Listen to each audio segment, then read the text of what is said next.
Hey everybody, it's Tara Green here, and I just thought I wanted to show you what the actual aspects of the day is. It's April the 10th. Above that, where there's those two little things up on top here, this is from the 9th. That was yesterday. And as we know, the stock market's been going up and down like crazy all this week, and so has your feelings, although it feels a lot more grounded this week. Now, the moon is in Virgo today until 9:12 p.m. That's Eastern Daylight Time, but you can see all the aspects today. So let me just explain what all this means in spite of all my little doodles there. Okay, so there's the moon in Virgo, and this little symbol here, which looks like a little cross with a kind of a K turned on its side, let's put it that way. That is the symbol of what's called an inconjunct or a quincunx. I love that word, quincunx, which means planets which are in different signs that literally don't see each other. They're 150 degrees apart, 5 signs apart. There's 30 degrees in every sign. So literally, the moon in Virgo, which is Earth, does not see the sun in Aries. Okay, so if you think about starting with Aries, you move to Virgo, you count Aries. So you go Aries to Taurus to Gemini to Cancer to Leo to Virgo. That is 5 signs apart. So they literally cannot see each other. And you got to remember that ancient astrology, which is what all astrology systems are based on, was based on naked eye observation and transposing the signs onto a 2-dimensional piece of paper. So the moon and the sun, the moon, which represents our feelings, our moods, what we need to feel emotionally safe, what feeds us, in Virgo is very humble, hardworking, grounded, like all earth signs are, focused on the details. And there's the brash, active, I have no patience, sun in Aries. So you might feel your mood, because wherever the sun sign is, whatever sign you are, it is still affecting the collective consciousness. Okay, and then there's another one. The moon is also in conjunct Chiron in Aries, the wounded healer, and whatever Chiron in Aries is highlighted, that's where we're the most vulnerable and where the greatest healing is. So, trying to stuff your feelings or hide your feelings or rationalize your feelings, Virgo does a lot of rationalization.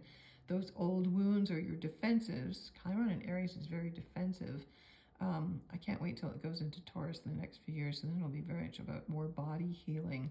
This is the soldier, guarding keeping the inner child safe, let's put it that way. And then the moon is opposite Venus in Pisces. Venus is still retrograde. She's virtually stationary in the sky. She has risen. She's visible as the morning star in her warrior goddess phase. So the moon in Pisces is still very benevolent. We're still flooded with Pisces energy here.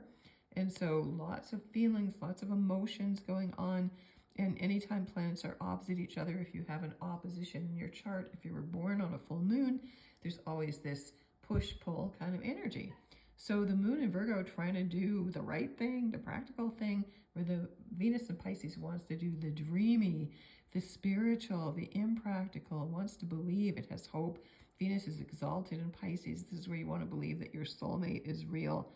And that could be a good thing, not a bad thing, but don't want to get carried away in those Pisces dissolving, not real waters. And then the Virgo moon trines Uranus and Taurus. Now, Uranus and Taurus is a big player here, moving into the last degrees. Uranus will enter Gemini on July the 7th. So Uranus is kind of getting ready to do its last run here in Taurus for a while. It won't completely leave Taurus until 2026, but so again, the moon trining, a trine, a triangle, the upward pointing, that pyramid is positive energy. So there can be a practical, Virgo is all about budget. So the market pulling back today after, going up, and then it's chaotic. That's Uranus chaos, AI. So how much of this is being controlled by AI these days? And then the moon is opposite Saturn in Pisces. So this is a big reality check here at 12:26 p.m.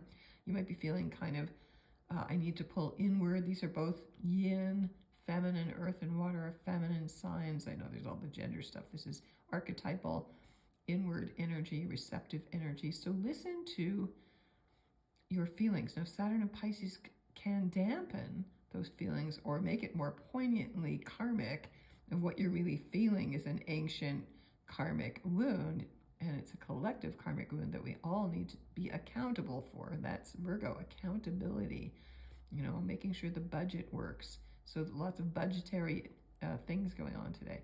Moon in Virgo sextiles Mars in Cancer. Now, Mars in Cancer is all about, I don't feel safe with my family, I'm defending my family, I'm arguing with my family, especially my mother.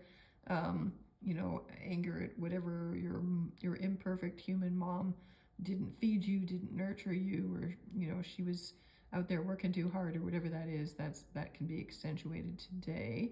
And also about food. So Cancer rules the stomach, Virgo rules the upper intestines. You may been feeling bloated with all this Pisces energy, and Mars in Cancer, I find, makes you want to eat more. And so we could be bloated or just floaty or in denial or all of that Pisces stuff, lots of denial. Okay, Moon in Virgo opposite Mercury in Pisces. So there's so much Pisces again going on. It's great to meditate. It's good for imagination, good for writing, poetry, art, dancing, visualization, all of that energy. Take advantage of all this Pisces energy while it's here.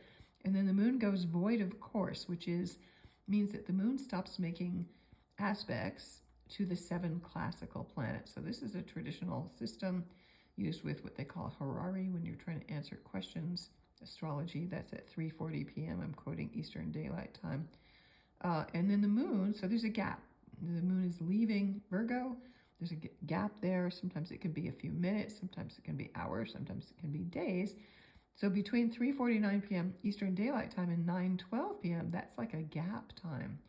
So when the moon is void, of course, it's not good to start things, but it's good to do mundane things like do the laundry or, you know, kind of just be very grounded. Don't expect outcomes, okay? Because the moon is our feeling, our connectivity planet, right? So when the moon is not connected, she's kind of, you know, where is she, you know? The moon needs to nurture. So the moon enters Libra, the sign of balance, peace, go-betweens, ambassadors. We are heading up to a full moon in Libra on the 12th, which marks the beginning of Passover in Israel, one of the highest holy days in the Jewish calendar. So moon enters Libra, and we want to feel more balanced. That's the point, right? But we're in our heads because the moon is in an air sign of Libra. And then the moon opposes Neptune at 0 Aries. So again, this is just the beginning of rebalancing. Neptune and Aries, you know, we're all collectively dreaming a new dream, an aggressive dream, a spontaneous dream, a spiritual dream that hasn't happened since 1861. So, you know, no wonder things are so in flux and topsy-turvy and all of that stuff. So, you know, I have been feeling this energy very strongly. I'm here in Sedona, Arizona. I've been here for 5 weeks now. And it really amps everything up. So last week was a bit of a crazy, you know, face in the mud kind of feeling, all that stuff. This week feels more balanced to me now that Mercury's gone direct, although Mercury's not moving too much, but there's been lots of activity with Uranus. So again, that's that chaotic energy. Your digestion, your health. Also, when the moon is in Virgo, pay attention to what you eat. Again, when the moon shifts into Libra later tonight for most of the weekend, things start to like uplift. Literally, it's air. We're moving into the element of air. We can be more rational. We can try to breathe more and be more peaceful. All the air signs represent breathing, breath work. So if you just remember to breathe 3 times deep, natural inhalations, you'll be much better. And if you want to get in touch with me, I'm at tarottarot.com. Sending you blessings. I will do a video about the Libra full moon from here in Sedona, Arizona. Okay, blessings.